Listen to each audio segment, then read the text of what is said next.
De actualidad. Es un placer recibir en Radio Sefarad a Alfonso Fanjul. Bienvenido, Alfonso. Vale, muchas gracias. Alfonso es el director del proyecto arqueológico que que ha realizado un hallazgo maravilloso en el pueblo de Belchite. Cuéntanos, Alfonso, bueno, mucha gente ya lo sabe, ¿no? Que se han encontrado los restos de una sinagoga, pero ¿cómo ha sido este hallazgo? ¿Cuál es el origen de esta búsqueda? Háblanos un poquito de cómo lo habéis encontrado. Bueno, pues esta historia comienza hace un par de años, cuando nosotros que estábamos realizando diferentes campañas arqueológicas en el Pueblo Viejo, nos enteramos que hay un lugar que se conoce como la Sinoa, según la tradición oral los últimos habitantes del Pueblo Viejo de Belchite, donde, como decían ellos, se juntaban los judíos, ¿no?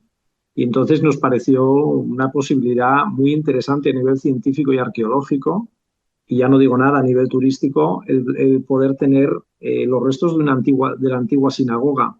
Empezamos a estudiar un poco la escasa documentación que tenemos sobre la población judía en esa localidad, y sí nos dimos cuenta que no solo hubo una comunidad judía, un tanto por ciento minoritario, pero que existió, sino que además varios personajes interesantes salieron de varios judíos muy interesantes por sus profesiones, cirujanos, pero también asesores de la aristocracia de la Corona de Aragón y contables de la Corona de Aragón salieron de Belchite. Entonces, bueno, pues con esos elementos, tradición oral y que había una documentación que probaba la existencia de una comunidad con una serie de personas de cierto rango, pues nos comenzamos la búsqueda de la sinagoga.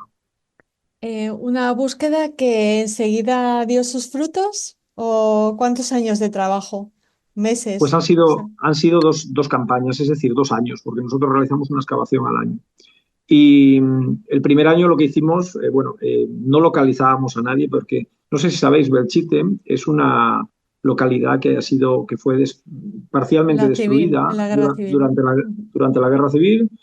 Posteriormente sufrió un despoblamiento muy paulatino hasta el punto que, bueno, que realmente ya no vive nadie. Allí ya no hay un nuevo Belchite, que es donde vive la población y los descendientes. Entonces, bueno, lo que hicimos fue, primero empezamos a llevar a gente que había nacido en el Pueblo Viejo, los últimos que han nacido en el Pueblo Viejo, intentando localizar el famoso edificio de la Sinoa o la Sinoga, ¿no? Y finalmente dimos con una persona que había nacido enfrente y que nos señaló el sitio, nos contó además una tradición oral muy bonita, el lugar donde se bañaban los judíos, que es donde pensamos que está el mikvé, baño ritual, Ujú. pero también nos señaló lo que fue la sala de oración, donde él decía que se juntaban, ahí rezaban, y es que el edificio, el famoso edificio de la sinagoga, una vez que deja de ser sinagoga, se convierte en granero. Después de un incendio, aquello queda convertido en una especie de pequeña placita dentro del barrio, una zona llana, abierta entre los edificios, y como daba el sol, era el único lugar del barrio entre los edificios donde daba el sol, pues allí se juntaban las abuelas del barrio a coser. Y yo creo que eso hizo que se mantuviera la tradición oral, porque esas abuelas con sus nietos eran las que estaban contando esas historias de los judíos, y se mantuvo la tradición oral durante 500 años, ¿no? Claro. Del sentido de ese edificio, ¿no? Quedaban en la sinoa, ¿no? O en la sinoga para Exacto, para encontrarse. conocer. Ujú. Y como os decía, en la primera campaña, hace un año, lo que hicimos fue una limpieza de todo ese sector que nos había señalado este hombre. Ya nos dimos cuenta que teníamos un edificio muy peculiar, que aquello no tenía nada que ver con un edificio doméstico de los de la ciudad de Belchite. Era un edificio muy raro, entre comillas, respecto a lo que conocíamos. Un edificio de 3 naves, orientado al este, con una serie de contrafuertes, unos grandes pilares de ladrillo idénticos a los de la sinagoga de Íjar, pero que no tenía ningún edificio en Belchite. Es decir, tenía unas características, unas dimensiones también, un tipo de estructura que ya nos indicaba que era la sinagoga, pero faltaba la excavación arqueológica y hemos tenido que esperar un año más para excavar toda la nave central y poder confirmarlo, ¿no? Ujú. Un año de espera y de estudio, me imagino. ¿Cuál es el hallazgo, Alfonso, definitivo que os encontráis para poder asegurar que se trata eso, de una sinagoga del siglo XIV, XV? Sí, siglo XIV al menos, Ujú. suponemos, de momento, en pleno estudio. Bueno, al final hemos recopilado, gracias a la excavación, hasta 20 evidencias, algunas de ellas incontestables, como os comentaba, incluso tenemos fragmentos murales de la menorá pintada, que curiosamente son idénticos a los que aparecen en la sinagoga de Íjar. Allí se Ujú. conserva entera porque la sinagoga de Íjar se convierte en iglesia y cubren con cal los antiguos frescos de la sinagoga. Entonces, durante la restauración, pues aparecieron todos los frescos previos, ¿no? En nuestro caso, pues no hemos tenido tanta suerte, simplemente al derrumbarse parte de esa pared en el incendio de ese posterior granero en el que convierten a la sinagoga de Belchite, pues han aparecido fragmentados, pero han aparecido. Han aparecido también, pues imaginaos, tenemos un edificio que está situado en la zona dominante de la judería, al que se accede a través de un callejón, que es otra de las características de la mayor parte de las sinagogas medievales españolas.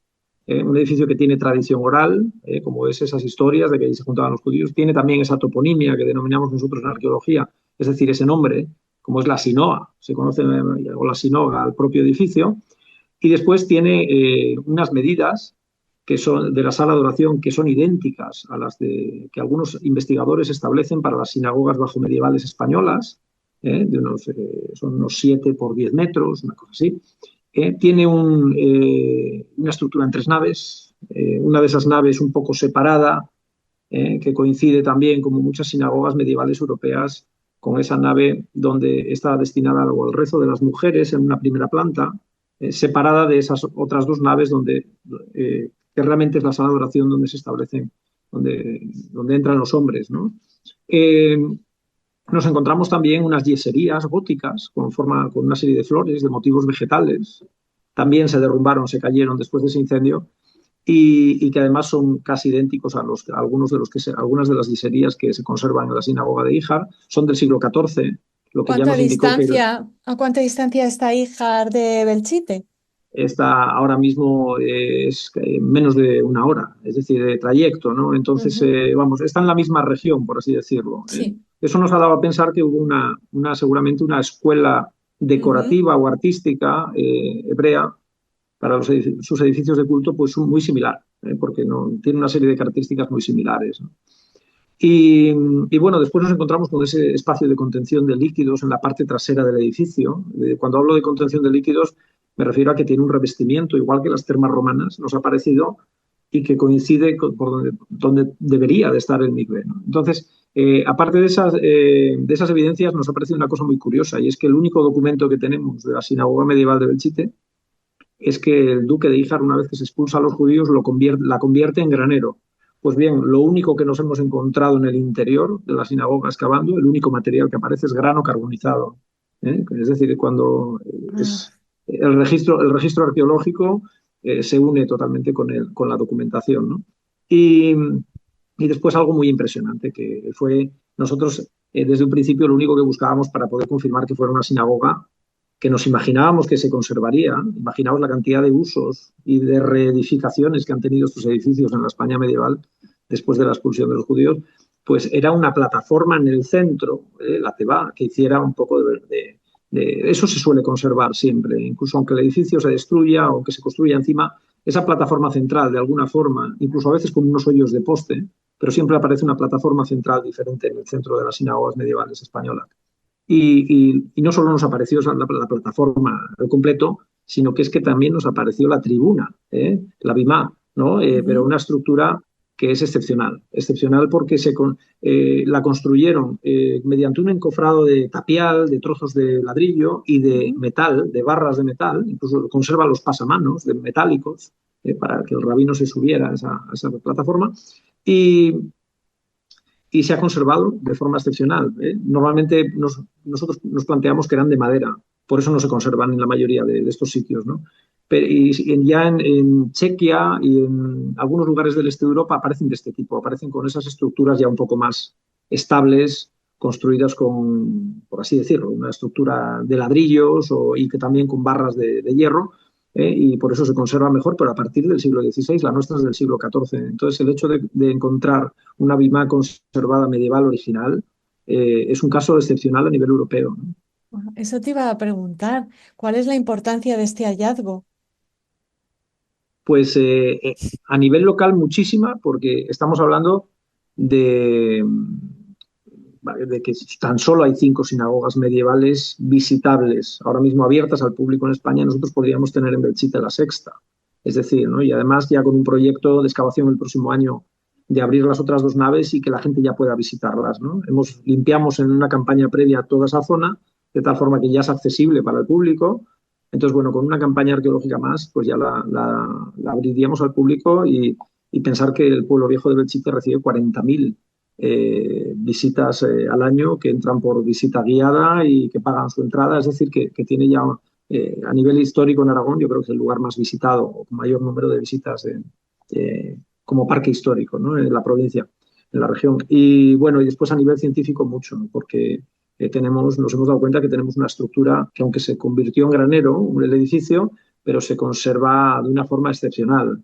Entonces, el poder tener una visión completa arqueológica de toda una sinagoga medieval española es un lujo. No tenemos tantas excavaciones en sinagogas medievales españolas y vamos a poder examinar una con un grado de conservación altísimo.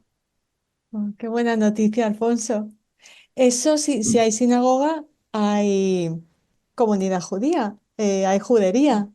¿Vais Sí, en a efecto, extender? Sí, sí, en dime. efecto, como dices, la sinagoga se encuentra en el barrio de San Lorenzo, que era la antigua aljama, la antigua judería del pueblo viejo, en el corazón, además de la judería. Entonces, los datos extra que estamos sacando en torno al edificio, pues nos van a permitir tener unos datos muy interesantes sobre lo que es la vida de las poblaciones judías. Ya hemos empezado a hacer algunos estudios, por ejemplo, muy específicos de la arqueología. Por ejemplo, hemos sacado unas muestras de polen del momento en el que construyen la sinagoga. Calculamos finales del siglo XIII, comienzos del siglo XIV, por la cerámica que aparece, y hemos sacado unas muestras de tierra para ver, a través de análisis de polen, que se denomina, cómo era el paisaje que había en torno a la ciudad medieval de Belchite en ese momento.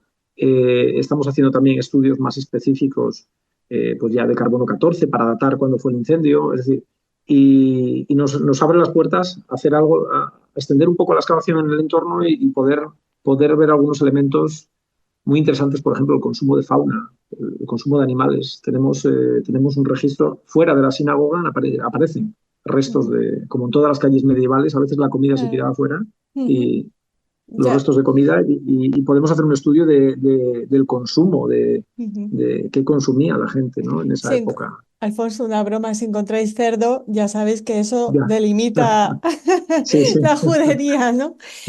Lo sé, Pero de momento es todo cordero, lo que nos ha parecido a nivel de fauna, ¿eh? O sea, que lo sepáis. ujú, Que encaja también con... claro, es otra evidencia.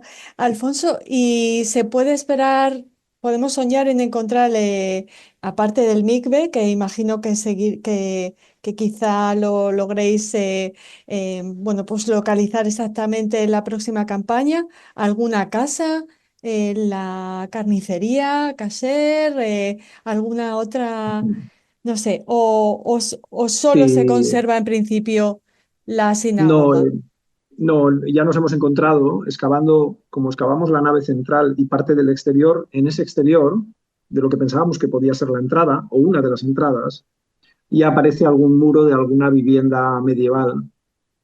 Por lo tanto, sí, se conservan las estructuras de las casas y se conserva el registro material, es decir, la cultura material. Está saliendo una colección cerámica muy interesante de los siglos XIV y XV, con unas decoraciones espectaculares, porque en esa época, además, entre Valencia, Cataluña, el Mediterráneo, hay una serie de producciones cerámicas absolutamente espectaculares a nivel artístico y sí, están saliendo elementos que van a ir más allá de lo que es el edificio de la sinagoga. Muy bien. Oye, ¿cuándo empezáis la nueva campaña? Bueno, la idea es empezar, como todos los años, en verano, que es cuando este es un proyecto que se realiza mediante un sistema de prácticas de los estudiantes internacionales. La mayor parte vienen de Estados Unidos, Inglaterra, Canadá, pero vienen también de otros países.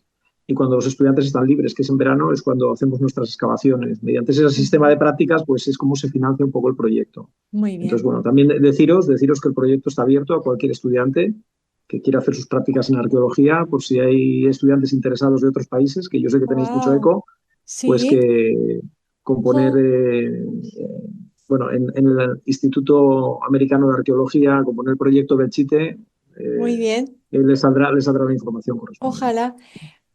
Alfonso, ¿con qué imagen, con qué momento de tu trabajo, de estos dos periodos, estos dos veranos, estos 2 años, te quedas?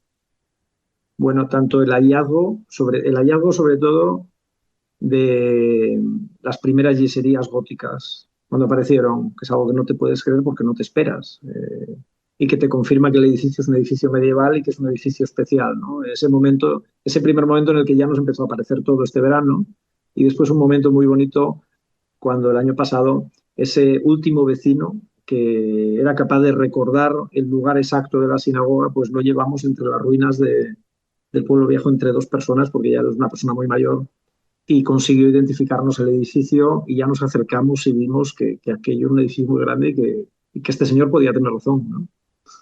¡Wow! ¡Qué emocionante! Oye, enhorabuena. Gracias a todos por trabajar en recuperar esa memoria judía en Belchite, en Aragón. No sé si quieres contarnos algo más, Alfonso, antes de despedirnos. Pues nada, simplemente invitaros a, espero que lo podáis visitar muy pronto, porque yo creo, como os decía, el próximo año ya abriremos las dos naves laterales que nos faltan y al menos ya buena parte del edificio va a ser visible y visitable. Así que nada, invitaros a A que podáis Belchite. visitarlo algún día. Sí, Muy bien. Muchas gracias y hasta pronto aquí en Radio Sefarad. vale, gracias a vosotros, hasta luego.